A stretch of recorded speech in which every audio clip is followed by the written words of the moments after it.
स्वागत है आप सभी का विवेकानंद मैथ्स सुविधा में। और आज हम उपस्थित हैं आपके एनसीईआरटी एक्सरसाइज 7.2 जो क्लास 12 के समाकलन है। तो उसमें इंटीग्रेशन में हम आज पढ़ने वाले हैं प्रतिस्थापन विधि द्वारा समाकलन। तो प्रतिस्थापन विधि द्वारा समाकलन में हम पहले सवाल को देखते हैं, फिर उसके बाद उसके नियम और बनाने के कायदे पर फिर विचार करेंगे। तो देखते हैं हमारा पहला सवाल क्या है। हमारा प्रश्न संख्या 1 जो ये कह रहा है कि 2x बटा 1 प्लस एक्स स्क्वायर का इंटीग्रेशन करना है। तो ये सवाल हमारा प्रतिस्थापन विधि द्वारा समाकलन के सवाल है। हम क्या करेंगे, पहले विचार करेंगे कि जो ये 1 प्लस एक्स स्क्वायर का डिफरेंशिएशन 2x है कि 2x का डिफरेंशिएशन 1 प्लस एक्स स्क्वायर है। बात को समझेंगे। एक जोड़ एक्स स्क्वायर का डिफरेंशिएशन करने पर 2x मिलेगा या 2x के डिफरेंशिएशन करने पर एक जोड़ एक्स स्क्वायर मिलेंगे। तो ठीक से देखो, तो एक का डिफरेंशिएशन, कांस्टेंट का डिफरेंशिएशन यहां से हो जाएंगे 0 और एक्स स्क्वायर का होता है 2x। तो ये नीचे वाला टर्म जो है हमारा, ये टर्म हो जाएगा हमारा, इसका डिफरेंशिएशन वो वाला टर्म हो जाएगा। तो हम नीचे वाले वैल्यू को हम मानेंगे 1 प्लस एक्स स्क्वायर बराबर t। अब x के रेस्पेक्ट में दोनों तरफ डिफरेंशिएशन करेंगे तो हमारा हो जाएगा d 1 प्लस एक्स स्क्वायर बटा में dx बराबर dt बटा में dx।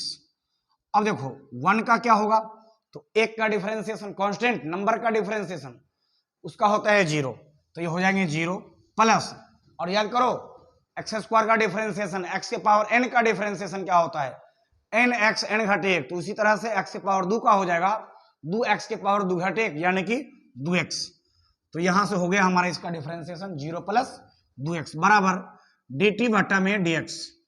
और फिर इसको हम आगे बढ़ाएंगे तो 2x बराबर ये हो जाएंगे dt बटा में dx। अगर आप चाहो तो यहां से dx निकालोगे तो dx को इधर रख दो और फिर 2x इसके बट्टा में आ जाएंगे। तो यहां से हमारा वैल्यू हो जाएगा dx बराबर dt बट्टा 2x। अब हमारा यहां से dx क्लियर हुआ, dx क्लियर हुआ। मैं आपको यहां से फिर आगे इधर साइड में लिख रहा हूं, आप समझना बात को। प्रश्न हमारा ये था, अभी हमने क्या किया, तो हमने किया उसका डिफरेंशिएशन किया, dx निकाला। dx क्यों निकाला, अब देखो होता क्या है कि हम इसको यहां पर सब्स्टिट्यूट करेंगे t, तो dx को बदल देंगे dt में, तो dt के फॉर्म में। तो यहां से अब ये प्रश्न होगा, अब हमारा प्रश्न है इंटीग्रेशन 2x बटा में 1 प्लस एक्स स्क्वायर dx।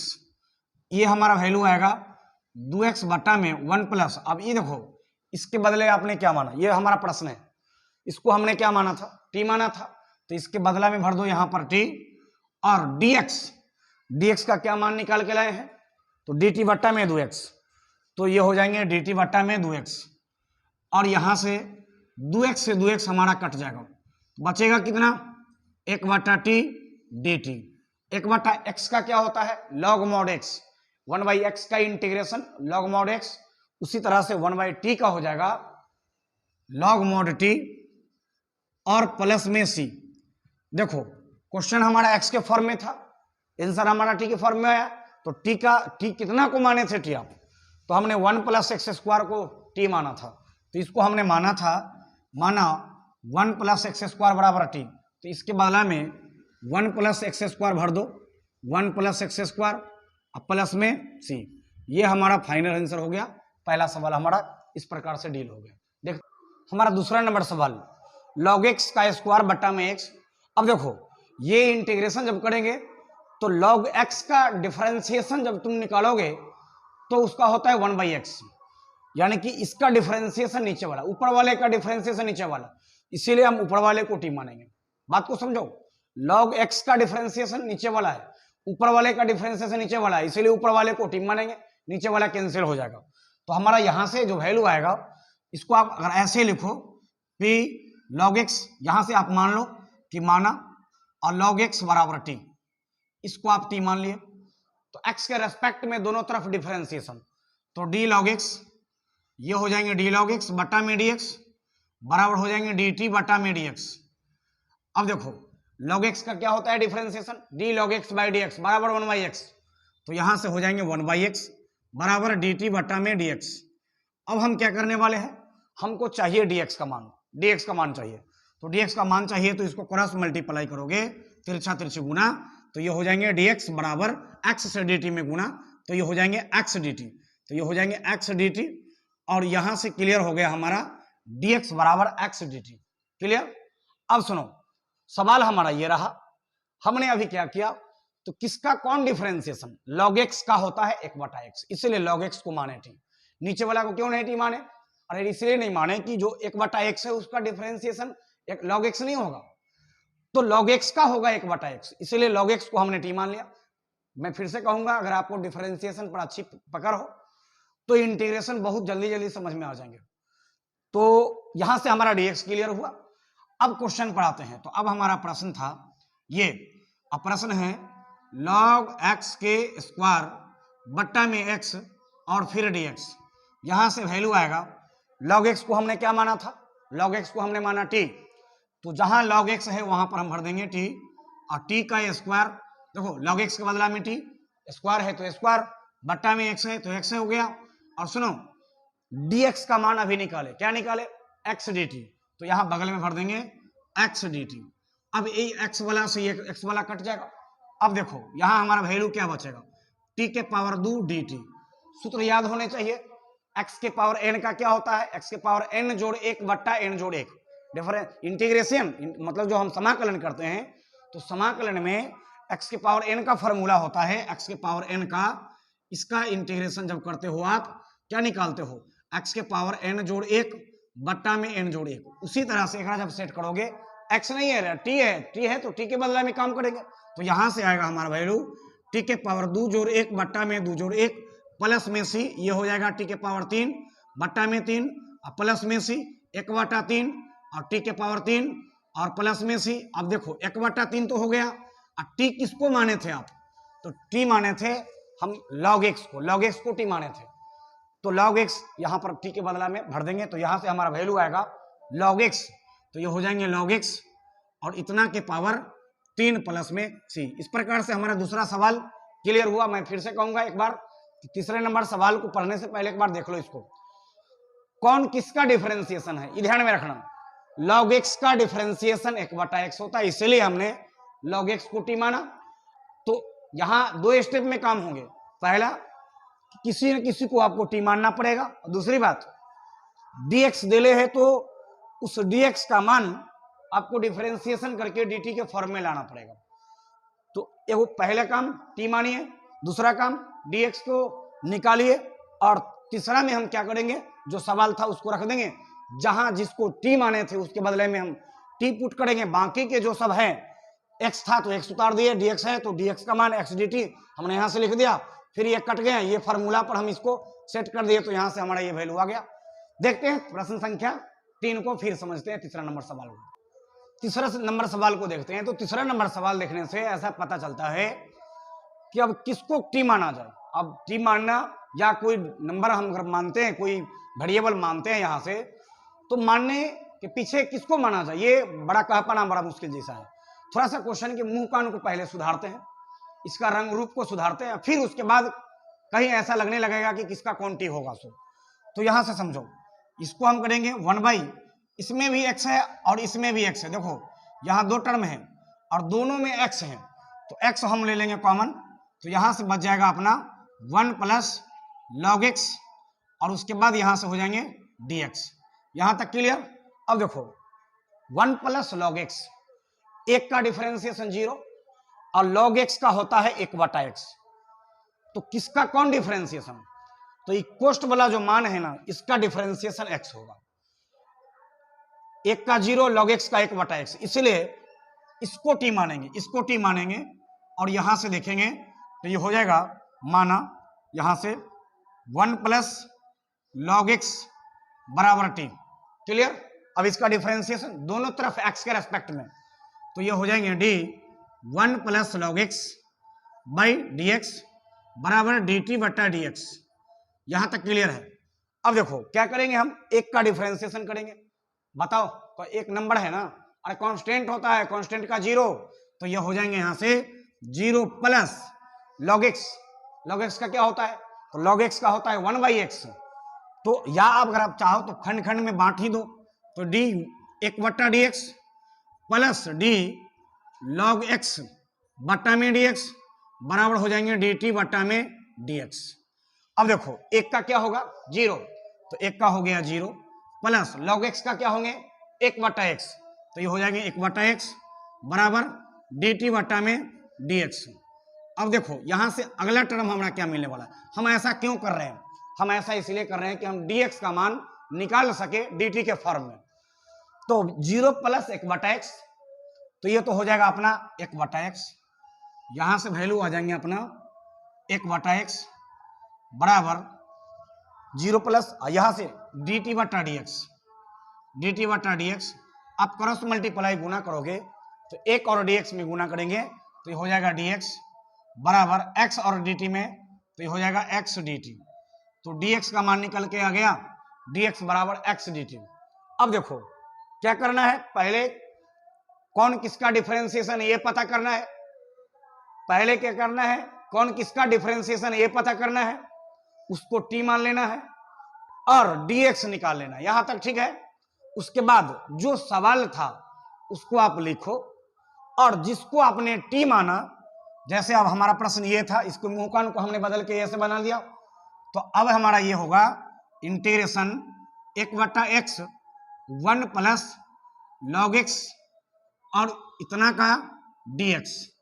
अब करोगे क्या, यहां से 1/x का x, इतना को आपने क्या माना 1 प्लस log x को क्या माना था t माना था, तो ये हो जाएगा इंटू t इंटू और dx क्या निकाल के लाए x dt, तो यहां से हम भर देंगे x dt, जो कैंसिल होने वाला है जो कटने वाला है कटेगा, तो x से x कट गया और फिर बच गया कितना 1/t dt। अब बताओ एक बात, 1/x का इंटीग्रेशन क्या होता है, और 1/x का होता है log mod x, तो 1/t का क्या होगा, तो यहां से हो जाएंगे log mod t प्लस में c। अब ये हो जाएंगे log mod और t मतलब कितना, तो किसको आपने t माना था और इतना को माने हैं t, इतना को 1 प्लस log x को t माने हैं, तो जहां t है उसके बदले में भर दो 1 प्लस log x प्लस में c। ये हमारा तीसरा नंबर सवाल क्लियर हुआ। अब प्रतिस्थापन विधि में मैं कहूंगा फिर से कि जितने भी सवाल है उसमें कुछ कॉमन काम सब में करने हैं, और कॉमन काम क्या करना है, पहले ये पता कर लेना है कि किसका कौन डिफरेंशिएशन है, तो इसका डिफरेंशिएशन ये है या इसका ये है, तो हमने पता कर लिया कि एक जोड़ log x का डिफरेंशिएशन x होता है 1/x होता है, तो इसको t माने, पहले t मानिए फिर dx निकालिए, दिया हुआ सवाल को उतारिए, उसके बाद जहां आप जिसको t माने थे उतना के बदला में t भरिए, dx का मान क्या लेकर आए हैं उसके बदला में वो मान भर दीजिए, कट जाएगा प्रश्न का मुहकान, अब नॉर्मल फॉर्म में आ गया सामान्य रूप में, और जब सामान्य रूप में आ जाएंगे तो फिर वहां से इंटीग्रेशन जब करेंगे तो जो उसका फॉर्मूला बनता है, जैसे 1/x का log mod x 1/t का हो जाएगा log mod t प्लस में c, ये हो जाएंगे log mod 1 plus x plus में c। देखते हैं चौथा नंबर सवाल, अगला सवाल, तो हम प्रश्न संख्या 4 को देखते हैं। तो यह हमारा क्वेश्चन नंबर 4 ये कह रहा है sin x into sine cos x dx। विचार करेंगे, ये एक अलग टर्म है और ये एक अलग टर्म है, दोनों दो अलग अलग टर्म है, sin x sine cos x dx, ये दोनों अलग अलग टर्म है। तो हम क्या करेंगे यहां से कि अब इसका डिफरेंशिएशन ये या इसका डिफरेंशिएशन ये, तो सुनो साइन में, साइन के अंदर थीटा के जगह पर है cos x, तो आप ये cos x का डिफरेंशिएशन देखो, तो sin x साइन का भी cos, लेकिन याद रखना फलनों के फलन में ये साइन cos x ये फंक्शन ऑफ फंक्शन है, जो उसके थीटा के स्थान पर आता है उसको आप t मानो, तो हिसाब आसानी से सहजता से और बन जाएंगे। तो यहां जो हमारा cos x है ये वाला वैल्यू इसको हम t मानेंगे, तो यहां से हम मानेंगे, माना t बराबर cos x, तो t बराबर cos x, तो इसको आप डिफरेंशिएशन करोगे तो dt बट्टा dx बराबर d cos x बट्टा में dx, और फिर यह dt बट्टा dx बराबर देखो कॉस का डिफरेंशिएशन क्या होता है, माइनस में साइन, तो कॉस का हो जाएगा माइनस में साइन एक्स।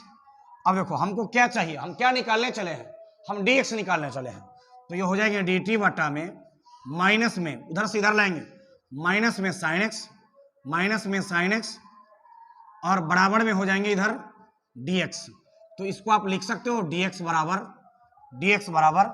dt बटा माइनस साइन एक्स। तो dx का मान क्लियर हुआ dt बटा माइनस साइन एक्स में। अब देखो सवाल मैंने क्या कहा था, पहले t मानो, t मानने के बाद dx निकालो, तो हमने t भी माना, dx भी निकाला, उसके बाद जो दिया हुआ प्रश्न है उसको पहले उतारिए। तो हमारा दिया हुआ प्रश्न यह है, अब यही सवाल था, इंटीग्रेशन साइन एक्स और उसके बाद यहां से साइन कॉस एक्स और यहां से dx, जिसको आपने t माना था उसके बदले में आप t भरिए और dx का जो मान आया है उसको आप मान भरिए। तो यहां से हो जाएंगे साइन एक्स, उसके बाद साइन, देखो कॉस एक्स को आपने t माना था, याद करो, यहां कॉस एक्स को आपने t माना है, t बराबर कॉस एक्स, तो कॉस एक्स को t माने हैं तो कॉस एक्स के बदला में हम भर देंगे t, और dx क्या निकाल के लाए हैं, dt बटा में माइनस साइन एक्स, तो ये हो जाएंगे dt बटा में माइनस साइन एक्स। अब यहां से समझो, ये साइन से साइन कैंसिल आउट, अब बच गया क्या, तो हमारा ये बच गया, देखो माइनस का साइन है, बाहर कर दो माइनस को, तो ये हो जाएंगे माइनस, यहां से sine T dt। Sine X का इंटीग्रेशन क्या होता है, माइनस में कॉस एक्स, समझेंगे बात को, साइन एक्स का इंटीग्रेशन माइनस में कॉस एक्स, उसी तरह से साइन टी का हो जाएगा माइनस में कॉस टी, तो माइनस में कॉस टी और प्लस में सी, माइनस माइनस हो जाएंगे प्लस, तो प्लस कॉस टी प्लस में सी। अब देखो क्वेश्चन हमारा टी के फॉर्म में नहीं है, एक्स के फॉर्म में है, इसलिए लास्ट में टी के जगह पर एक्स वाला वैल्यू हम पुट करेंगे, तो यहां से आएगा कॉस, और टी किसको माने थे, तो टी माने हैं कॉस एक्स को, तो यहां से हो जाएंगे कॉस एक्स और प्लस में सी। तो यहां से हमारा निकल के आ गया ये चौथे नंबर सवाल का फाइनल उत्तर। तो ये कॉस एक्स का डिफरेंस याद रखना, फंक्शन ऑफ फंक्शन जब रहे, ये फलनों के फलन है, साइन कॉस एक्स ये फंक्शन ऑफ फंक्शन है, क्यों, क्योंकि साइन के अंदर कॉस, कॉस के अंदर एक्स है, तो ये फंक्शन ऑफ फंक्शन रहे तो उसमें जो थीटा के जगह पर रहता है आप उसी को टी मानना, फिर बाकी के बचा हुआ काम हो जाएगा आपका। तो जब ऐसा मिले क्वेश्चन कि फंक्शन ऑफ फंक्शन वाले टर्म है, तो जो थीटा के जगह पर होते हैं उसको आप टी मानना, फिर हिसाब आपका क्लियर हो जाएंगे। तो थीटा के जगह पर ये था, इसको टी माने, फिर यहां से हिसाब किताब हमने कर दिया, और जो प्रश्न था उसको हमने उतार दिया, यहां से हिसाब किताब हो गया। हम चलते हैं क्वेश्चन नंबर 5 को देखते हैं। क्वेश्चन नंबर हमारा 5, तो प्रश्न संख्या 5 में देखो, sine X plus B cos X plus B dx। अब देखो ठीक से किसका कौन डिफरेंशिएशन, साइन का डिफरेंशिएशन कॉस, कॉस का होता है माइनस में साइन, तो आप किसी को भी मान लो, काम चल जाएंगे, बन जाएंगे यहां से हिसाब। तो ऐसा करते हैं कि हम साइन एक्स प्लस बी को टी मान लेते हैं, तो यहां से हमारा हो जाएगा ये टी बराबर साइन ए एक्स प्लस बी। अब इसका डिफरेंशिएशन करेंगे बोथ साइड टी एक्स के रेस्पेक्ट में, तो ये हो जाएंगे डी टी बटा डी एक्स बराबर डी साइन ए एक्स प्लस बी बटा में डी। अब देखो साइन को डिफरेंशिएशन, साइन का करोगे डिफरेंशिएशन फंक्शन ऑफ फंक्शन, तो ये हो जाएंगे ए एक्स प्लस बी, और उसके बाद आगे बढ़ाएंगे इसको, तो D A X plus B बटा में डी एक्स। अब देखो ये फलनों के फलन है, यहां से हो जाएंगे अपना डी टी बटा डी एक्स बराबर, साइन का डिफरेंशिएशन करेंगे क्या मिलेगा, तो साइन का करेंगे तो ये हो जाएगा कॉस और ए X plus B, cos A X plus B, और उसके बाद गुणे, देखो ये अलग अलग टर्म है तो इसको आप अलग अलग करोगे अगर हिसाब, तो डी ए एक्स बट्टा D X plus D B बट्टा में डी एक्स, फिर यहां से हो जाएंगे डी टी बट्टा डी एक्स बराबर cos A X plus B, cos A X plus B, और उसके बाद गुणे, देखो D A X plus B है, इसको क्या करेंगे ए बाहर हो जाएगा, तो ए बाहर हो जाएगा, तो ए बाहर आई हो जाएगा डी एक्स बट्टा डी एक्स प्लस बी, ये तो बाहर होने वाला नहीं है, तो तो इसका हो जाएगा 0। याद रखना, यदि कांस्टेंट अकेले हो तो उसका 0, अगर कांस्टेंट के साथ वेरिएबल हो तो कांस्टेंट बाहर निकल जाएगा और वेरिएबल का होगा डिफरेंशिएशन। फिर से बात को समझेंगे, x को छोड़कर अगर कुछ भी नजर आता है सबको कांस्टेंट माना जाएगा। तो यहाँ a कांस्टेंट है, यहाँ b कांस्टेंट है, तो यहां से अपना क्या वैल्यू आएगा, a dx by D x, एक में, उसके बाद फिर प्लस में 0, तो ये पूरा वैल्यू कितना आएगा, ये हो जाएगा 1 से a में गुना प्लस में 0, तो a हो जाएंगे। तो यहां से मिल गया हमारा वैल्यू dt बट्टा dx बराबर a, ये वैल्यू हो जाएगा a, अरे dx बट्टा dx a से गुना तो a का a प्लस में 0 तो a हो जाएंगे, और फिर हो जाएंगे cos ax प्लस b। तो यहां से हम dx निकालना चाहे तो हम निकाल सकते हैं dx। यहां से अब करेंगे कि अब हमारा dx निकल के आएगा, इसको बट्टा में रख दो, इसको ऊपर रख दो, तो dt बट्टा dt के बट्टा में आ जाएंगे a, dt के बट्टा में यहां से हमारा वैल्यू आएगा a cos ax plus b बराबर dx। तो हमने dx निकाल लिए। अब देखो क्वेश्चन हमारा ये था, तो आ जाइए प्रश्न पर। तो प्रश्न क्या कह रहा है, प्रश्न कह रहा है इंटीग्रेशन करो साइन ax प्लस b, उसके बाद cos में उसमें भी है ax प्लस b, और फिर dx। यहां से हमारा वैल्यू आएगा साइन ax प्लस b, इसको आपने t माना है, समझो ये वैल्यू जो है हमारा वो t है, तो इसके बदले में हम भर देंगे t। उसके बाद ये वाला वैल्यू उतर जाएंगे चुपचाप, तो हो जाएंगे cos ax प्लस b और गुने dx। क्या निकाले हो dx का मान, तो निकला है dt बट्टा में a cos ax plus b। ठीक है, अब देखो cos ax प्लस b से कैंसिल आउट हो गया। अब कितना हमारा बाहर निकल जाएगा, देखो बट्टा के नीचे है कांस्टेंट, ये 1/a बाहर, और ये हो जाएंगे t dt। बताओ क्या होता है, x के जैसे x के पावर n का करते हैं, तो ये t कब करेंगे, तो t के पावर कुछ नहीं है तो 1 है, तो यहां से हो जाएंगे 1/a गुने t के पावर 1 जोड़ 1 बट्टा 1 जोड़ 1 प्लस में सी, ये हो जाएगा 1/1 और 1 तो 2, तो 1/2a गुने टी स्क्वायर प्लस में सी, यहां से हो जाएंगे 1/2a और टी स्क्वायर, टी कौन था, अरे टी यहां है, तो यहां से हमारा वैल्यू आएगा साइन ax प्लस b इतने के होल स्क्वायर और उसके बाद प्लस में सी। ये हमारा कंप्लीट आंसर रहा।